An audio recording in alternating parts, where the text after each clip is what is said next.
ये कहानी पंजाब के दिल में बसने वाले एक गांव झंग के करीब चक नंबर 278 की है।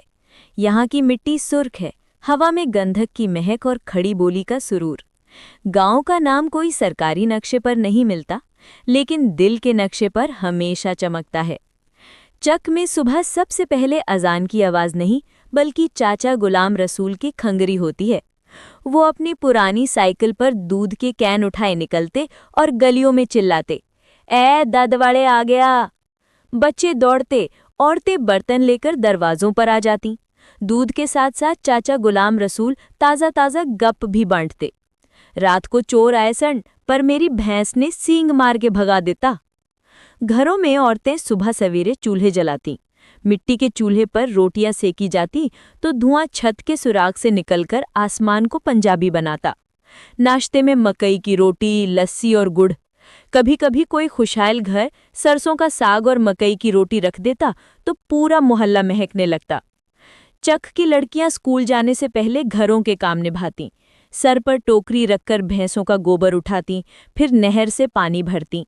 नहर के किनारे खड़ी होकर वो गीत गाती, नहरे नहर ते बैठियां कागा करंग करंग, सज्जन ना आया ते मेरी उम्र लंग गई रंग।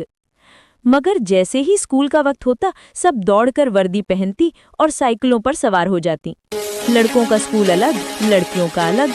रास्ते में लड़के लड़कियों की साइकिलों के पीछे ओए होए चिल्लाते, लड़कियां हंसती हुई आगे निकल जाती।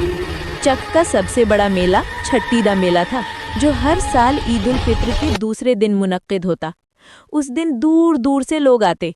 झूले, मौत का कुआं, कठपुतली का तमाशा, चौधरी की दुकान पर रसमलाई और पकौड़े। लड़के नए कपड़े पहनकर आते, लड़कियां चूड़ियां और मेहंदी लगाकर। झूले पर बैठकर लड़कियां गाती, झूका झूले पाई मेरा मेहंदी वाला हाथ, जे मेरा यार ना आया ते झूका फिर न झूला। चक में शादियां बहुत धूमधाम से होती। जब भी कोई रिश्ता पक्का होता, माचिस की डिब्बी पर लिखकर पैगाम भेजा जाता, बारात 12 तारीख को आ रही है, खाना तैयार रखियो। बारात वाले घोड़ों, ऊंटों और ट्रैक्टरों पर आते। दुल्हा शेरवानी और पगड़ी में, तलवार लटकाए। रास्ते में दुल्हन वालों के बच्चे रोककर जूता छुपाई का ड्रामा करते। एक बार तो दूल्हे ने जूता वापस लेने के लिए 5,000 रुपए देने पड़े। चौधरी साहब ने फैसला सुनाया, जूता छुपाना रिवायत है, पैसे देना फर्ज। चक के मर्द खेतों में दिन भर हल चलाते, बीज बोते, कपास, गन्ना और गंदुम। शाम को थक हार कर चबूतरे पर बैठते। वहां चाय पाइयां, हुक्का और गर्मा गर्म बहस। मौजू कोई भी हो, फैसला एक ही होता, सानू ते कोई पूछदा ही नहीं। चक में एक बूढ़ा बुजुर्ग थे, बाबा फैज बख्श। लोग उन्हें बाबा जी कहते। बाबा जी के पास कोई जमीन नहीं थी, मगर दिल बहुत बड़ा था। जब भी कोई झगड़ा होता, दोनों फरीक बाबा जी के पास आते। वो बस एक जुमला कहते, झगड़ा करो तो जमीन खा जावेगी, प्यार करो तो जमीन भी वध जावेगी। और झगड़ा खत्म।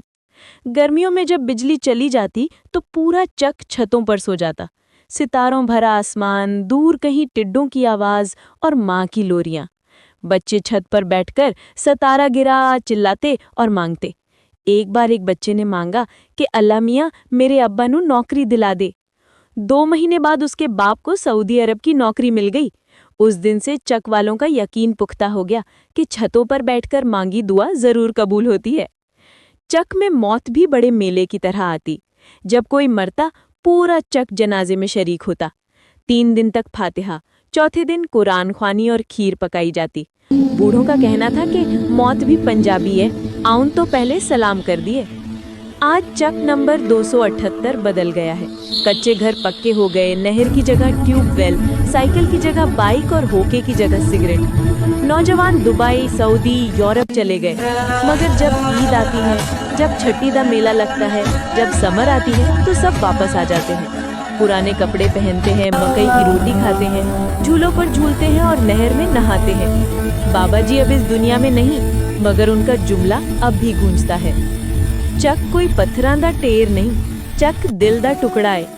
जिथे दिल लग जावे उथे चक बन जाता है। और जब तक एक भी पंजाबी जबरदस्ती लस्सी पी के वाजीवा कह रहा होगा, जब तक कोई माँ अपने बच्चे को पुत्र मकई दी रोटी खा कह रही होगी, जब तक कोई लड़की नहर किनारे खड़ी कागा करंग करंग गा रही होगी, तब तक चक नंबर 278 जिंदा है, पंजाब जिंदा है, हमारी संस्कृति जिंदा है।